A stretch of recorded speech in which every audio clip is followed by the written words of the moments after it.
You know, and Canadians are in a real bind because, for 175 years, it was okay in Canada to basically put trust in the public institutions, educational institutions and professional colleges, and even the political parties.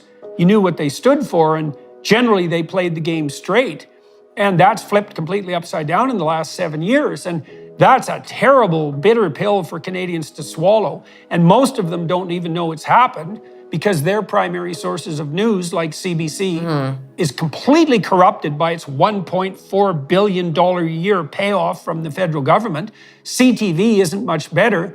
Most ordinary people have no idea where to get news. And so they're faced with this terrible conundrum, which is, well, either things have gone badly sideways, especially toward the left in Canada, or the people complaining, like me, let's say, or the truckers for that matter, are misogynist, racist, alt-right-wing, Confederate, Nazi bigots.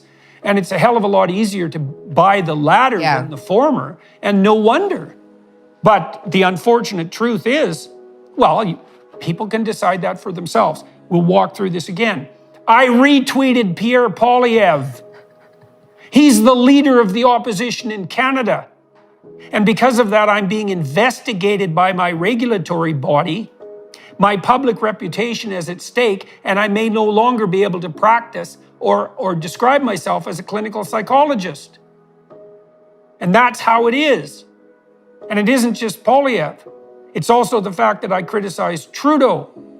And I criticized an Ottawa city councillor. And I made a joke at Jacinda Ardern. And it's not just fluke that every single one of them is on the left. And that's how we are in Canada. And it's not like I don't have some sympathy for the left. I like Russell Brand. Brand does what he can to stand up for working class types against corporate overreach and corporate government collusion to produce a kind of fascist, oppressive fascist overreach in relationship to the working class. And I understand perfectly well that there's a need for a left-wing political voice to stand for the working class, and especially perhaps against the depredations of monopolistic capitalists. But that isn't what's happening on the left in relationship to the sorts of things we're talking about in the least. And it's going to be very hard for Canadians to wake up to this reality. I see no evidence whatsoever that they've woken up yet. Oh, not at all. Not at all, no. So we'll see what happens when we make all of this public. The next step for the college is to haul me in front of a disciplinary board and, rake me over the coals personally. And I don't imagine I'll accept their diktats when that happens. I can't imagine any circumstances under which that would occur. And then their next step is to publicly announce my refractory nature. They've already defined me as a repeat offender, by the way, highly likely to reoffend. So the alternative is I'm going to make this public. I've already told them essentially to go to hell, although I did it politely. And now they have to drag me in front of a disciplinary hearing, which I will make unbelievably public.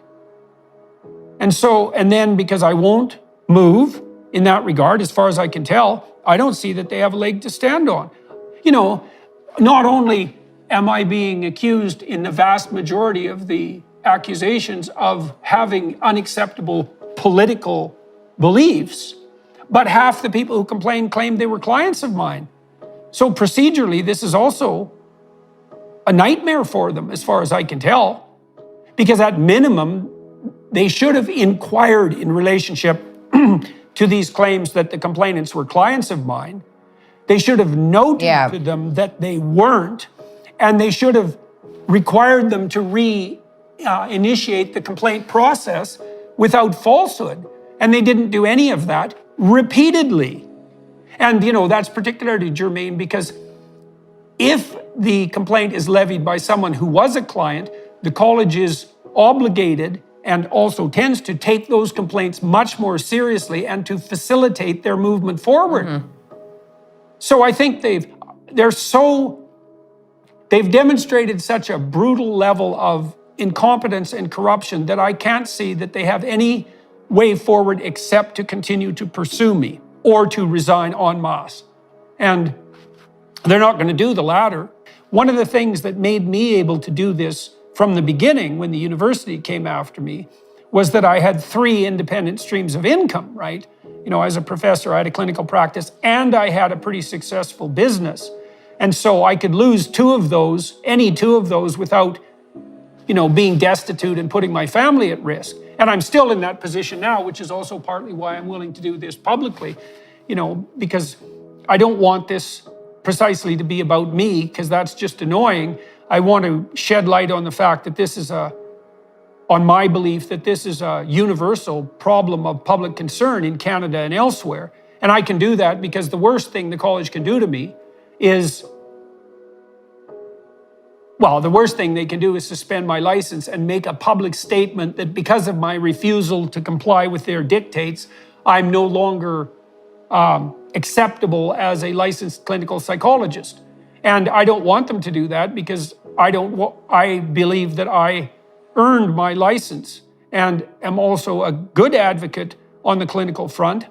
I don't want to be in a position where faceless bureaucrats motivated by a political agenda and whatever envy and resentment they carry in their dark and nasty little hearts have the opportunity to strip me of something that I spent a decade of extremely hard work earning.